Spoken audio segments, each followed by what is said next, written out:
और हमारे दो सहयोगी प्रियंका और प्रगति ग्राउंड जीरो पर लगातार बनी हुई हैं। हर एक तस्वीर हम तक पहुंचा रही हैं। प्रियंका का रुख कर लेते हैं। प्रियंका, जो तस्वीरें सामने आई है हादसे के वक्त की, वो डराती है और कई सवाल भी उठाती है।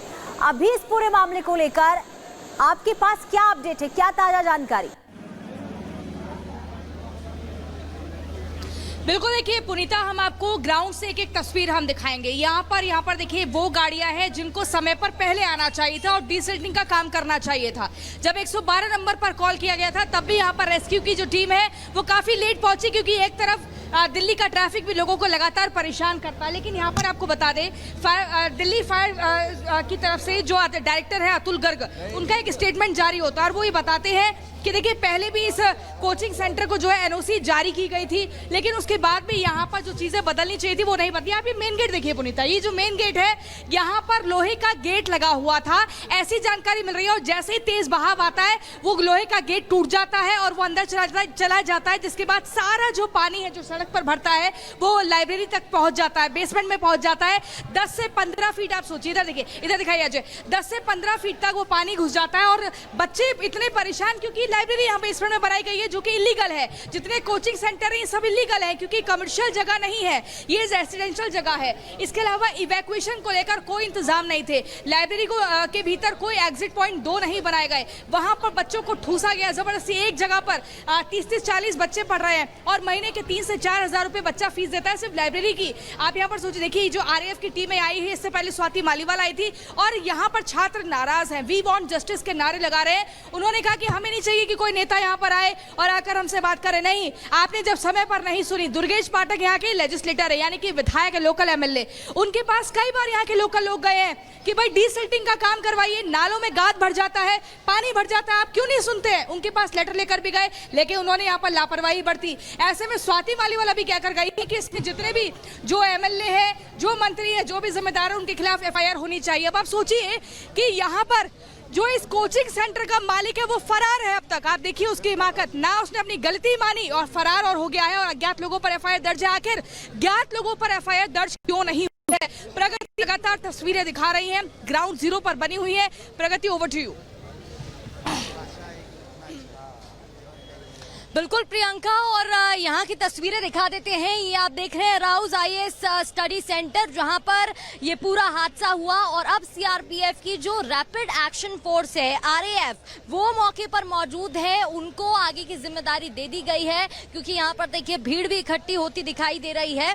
और अंदर फिलहाल जो रेस्क्यू था वो पूरी तरीके से कंप्लीट हो गया है, पानी निकल गया है। हालांकि जानकारी ये भी सामने आई थी कि करीब 2 से 3 मिनट के अंदर ही 12 फीट तक पानी भर गया था। एनडीआरएफ ने 14 छात्रों को बचाया भी था और 7 बजे ये सूचना मिली थी एनडीआरएफ को, जिसके बाद 3 स्टूडेंट्स के शव भी निकाले जाते हैं। और फिलहाल आपको ये भी बता दूं कि जो डिसीज्ड है, जो जिन बच्चों की मौत हुई है, उन तीनों की आइडेंटिफिकेशन का जो काम है वो पुलिस ने शुरू कर दिया है। पूछताछ की जा रही है, क्योंकि अलग अलग जगहों से ये तीनों छात्र बताए जा रहे हैं। यहाँ पर पंकज आगे लिए चलते हैं और दिखाते हैं इन्हें कि क्या कुछ मौजूदा हालात हैं। एक बच्चा केरला का बताया जा रहा है, स्टूडेंट उत्तर प्रदेश की, तो दूसरी तेलंगाना की।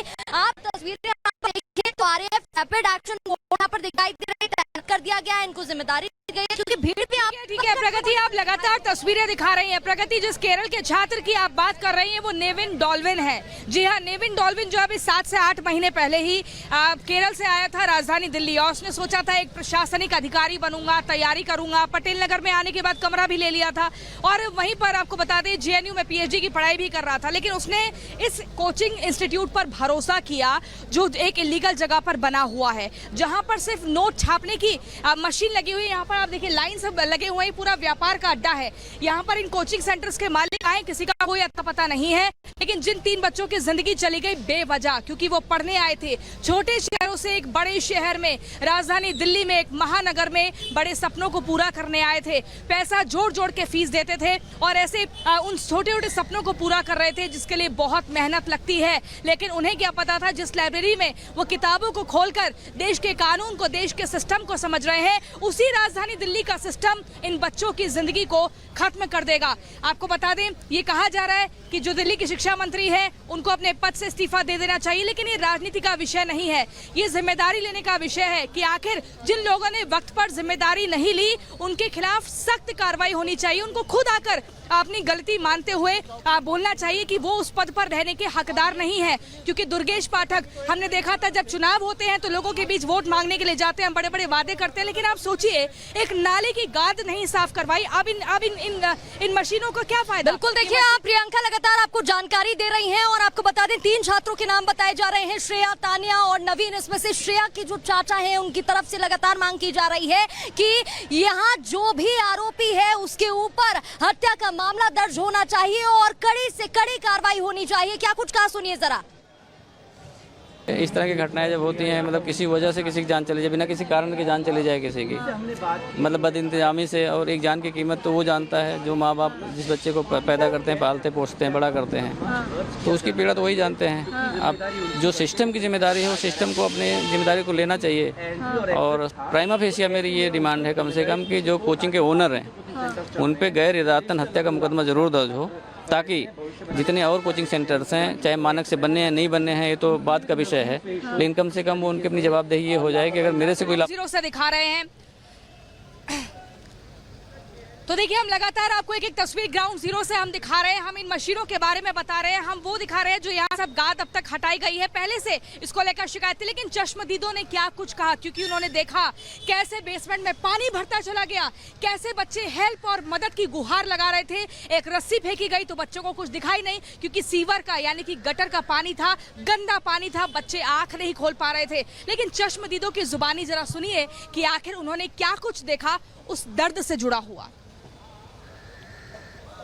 It was all started yesterday from 7 PM. We ran to the spot और हमें पता चला कि एक कोई गाड़ी गुजरी है जिसके वजह से वो जो कांच का जो डोर होता है वो टूट गया और उसके बाद फिर फ्लैश फ्लड की तरह पानी अंदर आई।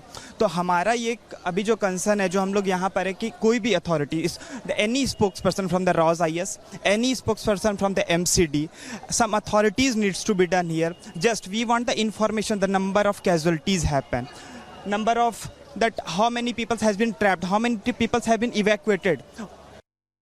शिकायत की गई लेकिन कार्रवाई और लगातार देखिए कुछ तस्वीरें भी आपको दिखा देते हैं। पंकज जरा दिखाइएगा फिलहाल क्या हालात हैं। आप देखेंगे तो भीड़ यहाँ पर इकट्ठी दिखाई दे रही है, रैपिड एक्शन फोर्स यहाँ पर तैनात है। आप देख रहे हैं पुलिसकर्मी भी यहाँ पर लगातार मौजूद दिखाई दे रहे हैं। ASP लगातार समझा रहे थे, बच्चों को बातचीत उनसे कर रहे थे और बोल रहे थे कि आप शांत हो जाइए। और यहाँ पर गुस्सा क्योंकि बच्चों का फूटता दिखाई दे रहा था, नाराजगी साफ तौर पर थी। कुछ बच्चे उनसे भी बातचीत करने की कोशिश कर लेते हैं। पंकज इधर आइएगा जरा, बच्चों से भी बातचीत करेंगे और जानेंगे कि क्या वो वहाँ मौके पर मौजूद थे उस वक्त, जो भी कुछ हुआ उनसे जानने की। जी प्रगति, मैं आपको रोकना चाहूंगा। जी प्रगति, मैं आपको रोकना चाहूंगा। यहाँ पे हमारे साथ फायर के डायरेक्टर अतुल गर्ग जी हैं। अतुल जी, कल की घटना हुई, 3 बच्चों ने अपने जान गंवाए, उनके माता पिता रोते बिलखते हुए वहां इंस्टीट्यूट के पास पहुंचे, आपने भी देखा क्या हालात थे। और साथ ही जो नॉर्म्स के ऊपर लगातार ही सवाल उठाए जा रहे हैं बच्चों की तरफ से और साथ ही अभिभावकों की तरफ से, उस पर आप क्या कहेंगे? देखिए, ये पहले तो मैं छोटा सा इंसिडेंट का ब्रीफ दूंगा आपको। 7:10 में कॉल मिली कि 2 से 3 बच्चे बेसमेंट में फंस गए पानी भरने की वजह से। हमने तुरंत 5 गाड़ियाँ वहाँ भेजी।